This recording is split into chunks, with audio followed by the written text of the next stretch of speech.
오늘 우리에게 주신 하나님의 말씀은 역대하 7장 1절에서 3절 그리고 11절에서 22절까지의 말씀인데요.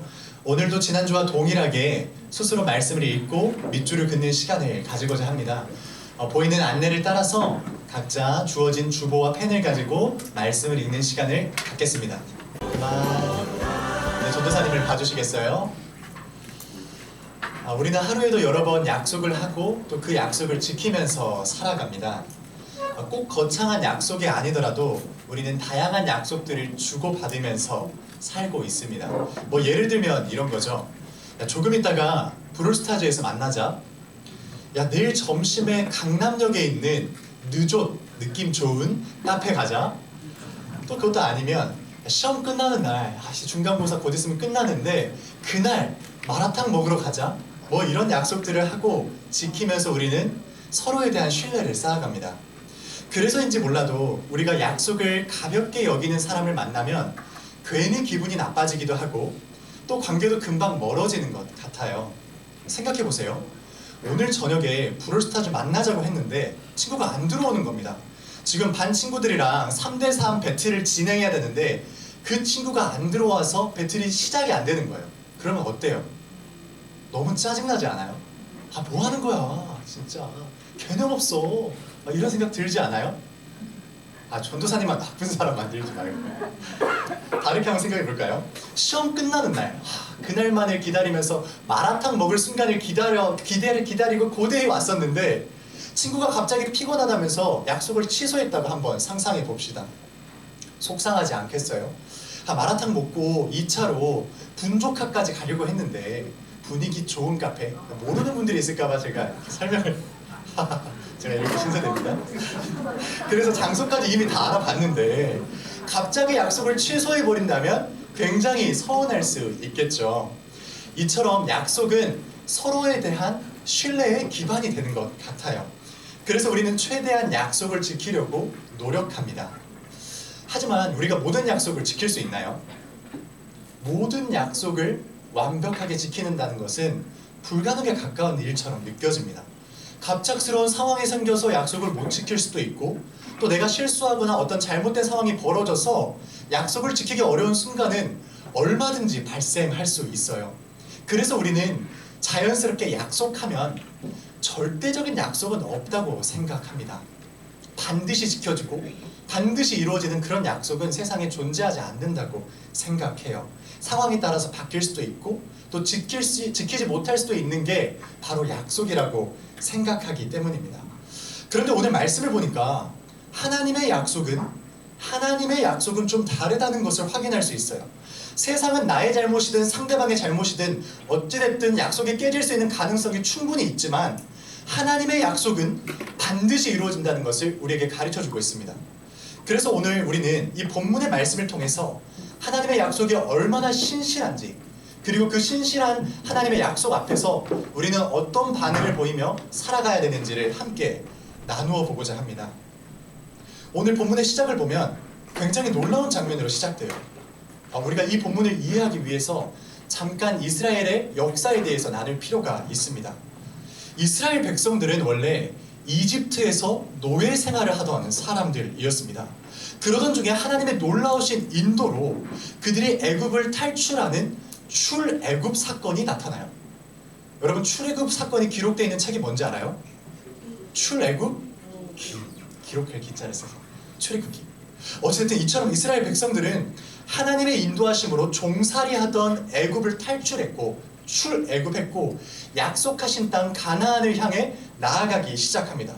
문제는 그 시간이 무려 40년이 걸렸다는 거예요.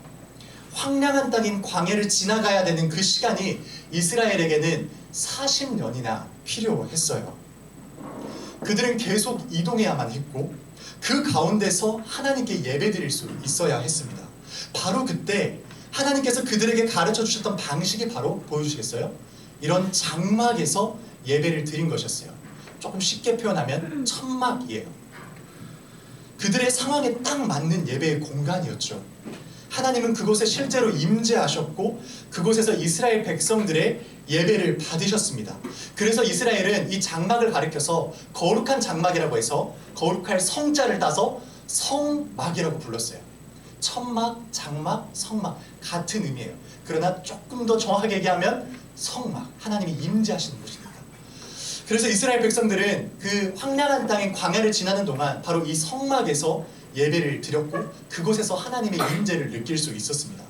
그런데 다윗 왕 때가 되자 상황이 좀 달라졌어요. 이제는 이스라엘이 광야 생활을 하는 것이 아니라 하나님이 약속하신 가나안 땅에 정착하게 됐고 나라가 안정이 되었거든요. 그래서 다윗은 더 이상 이런 천막에서 하나님께 예배드리는 것이 아니라 견고한 집을 세워서 바로 그곳에서 하나님께 예배를 드리고 싶었습니다. 문제는 하나님이 그것을 다윗에게 허락하지 않으셨어요. 하나님은 그 일을 그의 아들인 솔로몬을 통해서 이루기를 원하셨습니다. 왜 그러셨을까요? 왜 하나님은 다윗의 그 마음을 온전히 받아들이지 않으시고 그의 아들인 솔로몬을 통해서 이 일을 이루시길 원하셨을까요? 큐티를 하면 알 수 있어요. 역대하 말씀에 있습니다.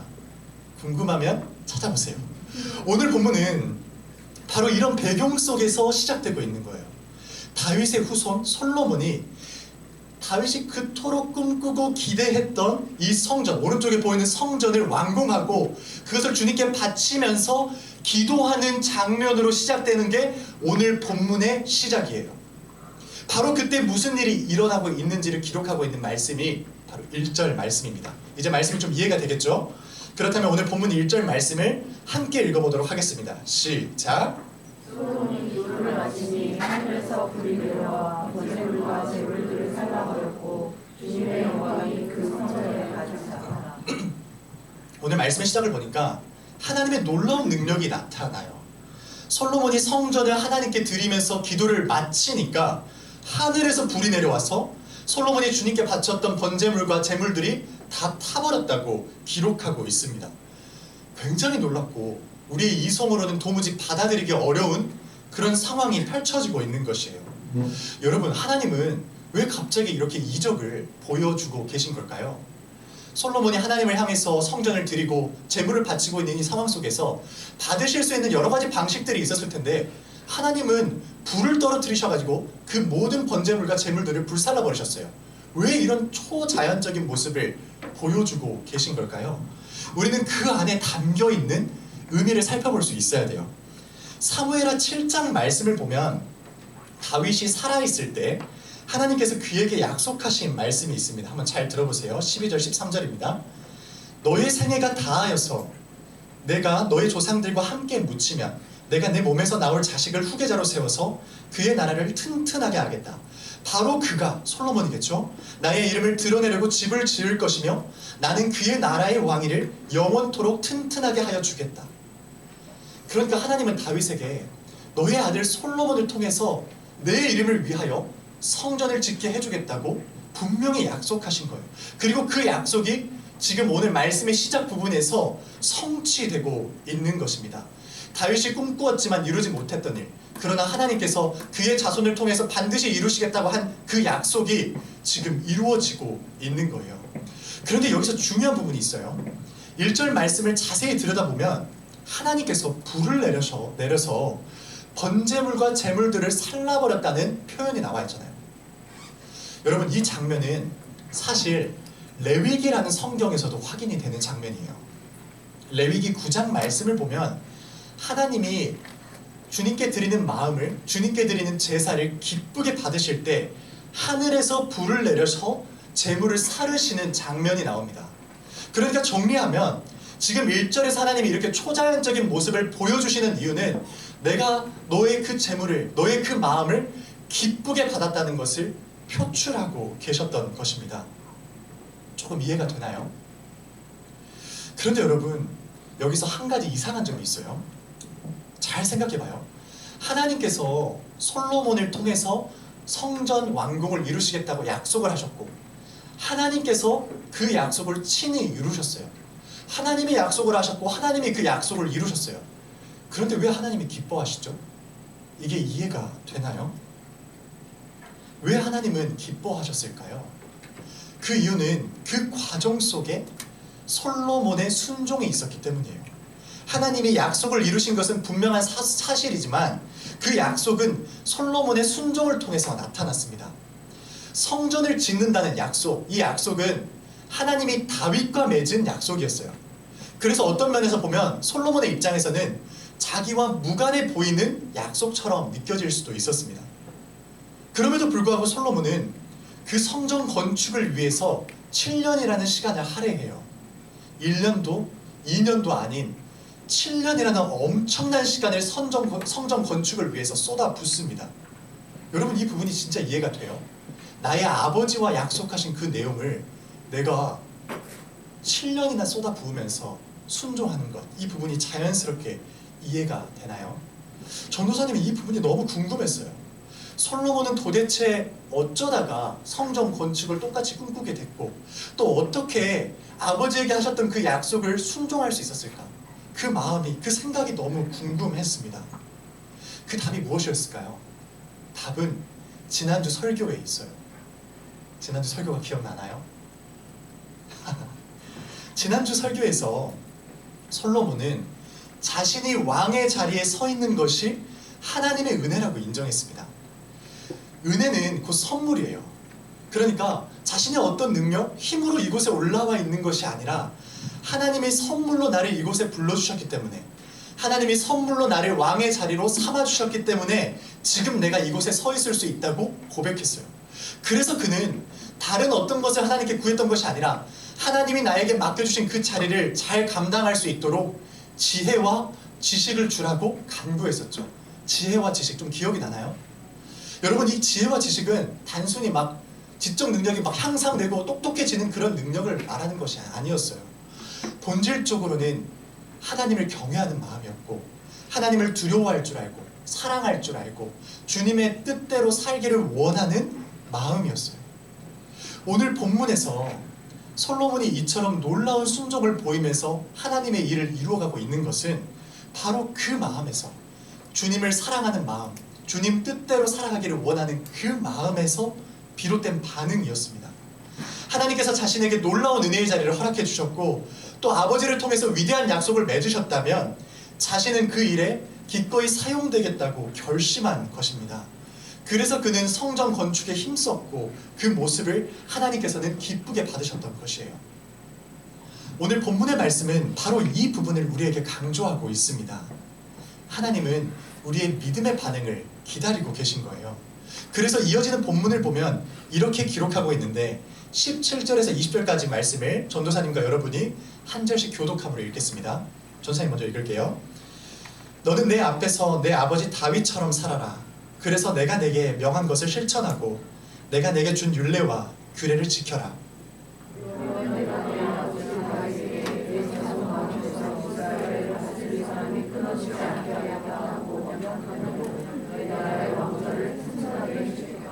그러나 너희가 마음이 변하여 내가 너희에게 일러준 나의 율례와 계명을 버리고 다른 신들을 섬겨 숭배하면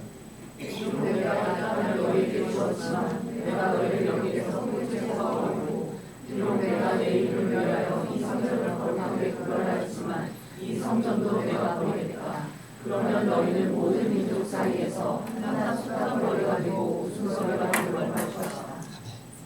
하나님은 갑자기 순종하면 축복을 받을 것이고 불순종하면 저주를 받을 것이라는 굉장히 강력한 말씀을 하세요. 갑자기 이런 말씀을 왜 하고 계신 걸까요? 이유는 분명해요. 지금 이스라엘 백성들은 성전 건축을 완공하고 모두 기뻐하고 있잖아요. 완전히 잔치였어요. 바로 그때 하나님은 이 성전 건축의 목적을 잃지 말라고 강조하고 계신 거예요. 성전을 지은 것, 그리고 성전을 완공한 것, 기뻐할 일이고 또 칭찬받아 마땅한 일이었지만 그보다 더 중요한 것이 있다면 그 성전의 목적, 즉 하나님을 찾고 하나님의 뜻대로 살아가는 것임을 잊지 말라고 가르쳐 주신 것입니다. 여러분, 우리도 마찬가지예요. 주일날 이곳에 왔다고 해서 무조건 의미가 있는 게 아닙니다. 이곳에 왔다면 진정으로 하나님을 찾을 수 있어야 되고 하나님의 말씀에 반응할 수 있어야 해요. 그것이 교회 공간의 목적입니다. 우리가 그 목적을 잃고 성전 완공만을 기뻐하고, 야 단대보고 왔다, 단대보고에서도 체육관이 아니죠, 음악실을 쓰다니 너무 기쁘다. 여기에만 심취해 있다면 그것은 예배의 본질을 잃어버리는 행위입니다. 진짜 중요한 것은 바로 이곳에서 맺어지는 하나님과 나 사이의 관계예요. 그것을 우리가 예배 가운데 기억할 수 있어야 됩니다. 그렇다면 우리는 교회에 올 때마다 어떻게 하면 하나님과 나 사이의 관계를 기억하고 말씀에 반응하는 삶을 살아갈 수 있을까요? 답은 솔로몬의 모습에 있었어요. 솔로몬이 하나님의 말씀, 하나님의 약속에 반응하면서 순종하면서 하나님 앞에 나아갈 수 있었던 이유는 그가 하나님의 은혜를 기억했기 때문이에요. 하나님이 자신의 삶에 허락하셨던 그 은혜를 기억했기에 그는 믿음의 반응을 보이며 살아갈 수 있었던 것입니다. 우리도 마찬가지예요. 우리도 주님이 우리에게 허락하신 그 은혜를 기억하면 우리도 하나님을 찾는 모습을 볼 수 있고 하나님의 말씀에 반응하는 삶을 살아갈 수 있는 거예요. 주님이 우리에게 주신 은혜가 뭐죠? 우리 사도신경 살피는 내내 살펴봤던 건데 예수님이 우리 죄의 문제를 해결해 주신 것, 그 해결하는 과정에서 나를 위해, 우리를 위해 죽으신 것, 그리고 죽으셨는데 부활하신 것, 그래서 그 일로 인해 우리의 모든 죄가 해결되고 우리는 예수의 이름을 믿기만 하면 하나님 나라에 들어갈 수 있는 것, 그것이 우리에게 주어진 은혜라고 우리 매 예배의 시작마다 고백하고 있습니다. 여러분, 이것이 우리가 받은 은혜입니다. 전도사님이 지난주에 어떤 반을 소그룹을 인도하게 됐어요. 선생님의 부탁으로 갑작스럽게 좀 들어가게 된 상황이 있었어요. 근데 참 그게 은혜의 시간이었습니다. 동의를 못 구하고 이야기해서 미안해요. 어떤 반인지 얘기 안 했어요? 근데 우리 지난주 첫 번째 질문이 나의 소원은 땡땡땡입니다 이거였거든요. 기억하나요? 잠깐만, 중3 친구들 좀 일어나야겠다. 너무 고개를 푹 숙이고 있는 거 아니에요? 시험 기간이라서 피곤하겠지만 조금 일어나줘요. 오케이. 미소 지으면서 일어나니까 너무 고마워요. 화내지 않고. 나의 소원이 무엇인지 나누는 시간이 있었어요.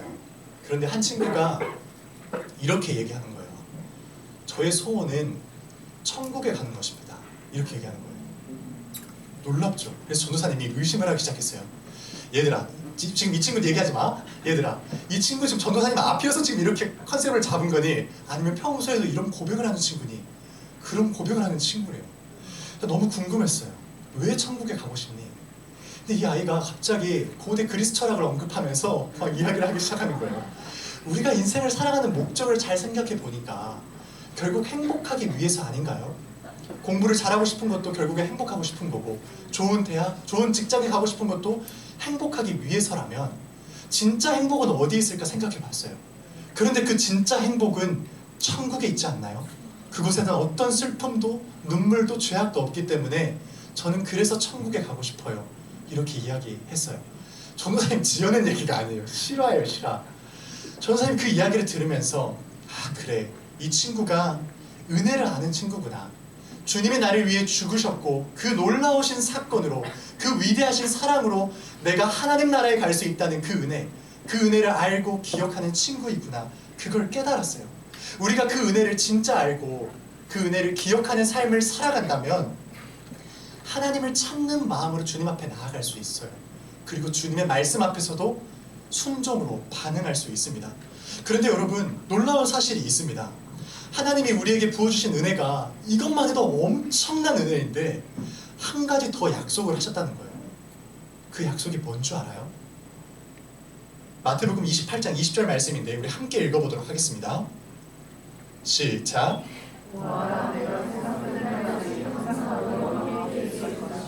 우리 한 번만 더 읽을까요? 시작. 보아라, 내가 세상 끝날까지 항상 너희와 함께 있을 것이다.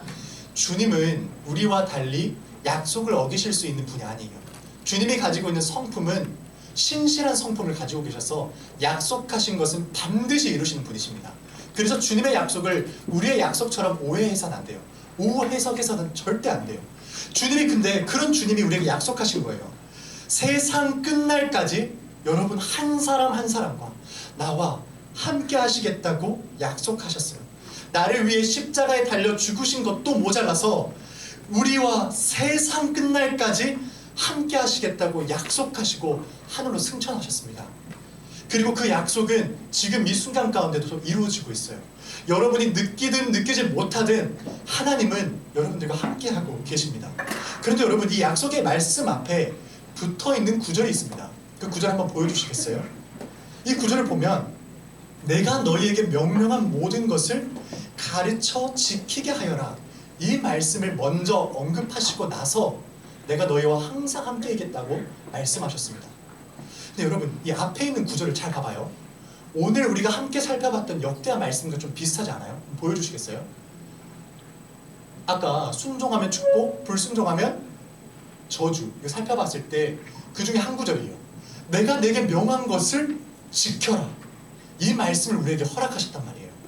그런데 여러분, 우리가 주님의 말씀을 지킬 수 있는, 주님의 말씀에 반응할 수 있는, 주님의 말씀에 순종할 수 있는 그 동력이 어디서 나오는지 알아요? 주님이 나와 함께 하신다는 그 약속을 기억할 때, 그 약속을 붙잡을 때 말씀을 순종할 수 있는 거예요.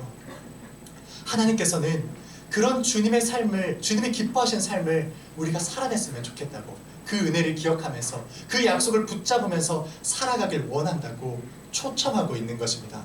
바로 거기서부터 나와 주님 사이의 관계가 시작되는 것이에요. 오늘 말씀은 우리에게 마치 순종을 강조하는 것처럼 보이지만, 심하게는 강요하는 것처럼 보이지만, 사실은 우리가 주님의 사랑을 진짜 알면, 주님의 은혜와 그 약속을 진짜 붙들면 자연스럽게 나오는 반응입니다. 주님이 나에게 허락해 주신 그 은혜, 그 약속을 우리가 진짜 믿으면 순종은 자연스럽게 나와요. 여러분들 주변에 주님을 진짜 사랑하는 사람이 있을 겁니다. 선생님이 되실 수도 있고 부모님이 되실 수도 있어요. 주님을 진짜 사랑하는 사람의 시작은 주님이 나를 너무 많이 사랑해 주셨기 때문에 거기서부터 주님을 사랑하는 마음이 생기기 시작해요. 내가 먼저 주님을 사랑하는 것이 아니라 주님의 그 사랑이 너무 커서 고마워서 나도 모르게 주님을 더 깊이 사랑하게 되는 거예요. 우리가 주님의 사랑을 기억하는 것이 이처럼 중요해요. 이제 말씀을 정리하겠습니다. 사랑하는 여러분, 오늘 우리는 말씀을 통해 중요한 사실 두 가지를 배웠어요. 첫 번째는 하나님은 약속을 신실하게 지키시는 분이라는 사실이에요. 그분은 다윗에게 약속하셨던 그 약속을 잊지 않으시고 그의 아들 솔로몬을 통해서 완전하게 이루셨습니다. 그리고 두 번째는 하나님은 우리에게 순종을 요청하신다는 겁니다. 그분의 은혜와 약속을 기억하면서 그 은혜와 사랑 앞에서 자연스럽게 반응하기를 기다리고 계신 거예요. 여러분, 주님의 말씀을 지키는 것, 주님의 말씀을 순종하는 것은 억지로 하는 게 아니에요. 우리가 하나님의 은혜를 기억할 때, 하나님의 약속을 붙잡을 때 자연스럽게 나오는 반응임을 꼭 기억하시기를 바랍니다. 이번 한 주 주님이 우리에게 허락하신 그 은혜와 사랑을 붙잡을 수 있기를 소망하면서 이 시간 함께 찬양함으로 주님 앞에 나아가기를 원합니다. 함께 찬양하실까요?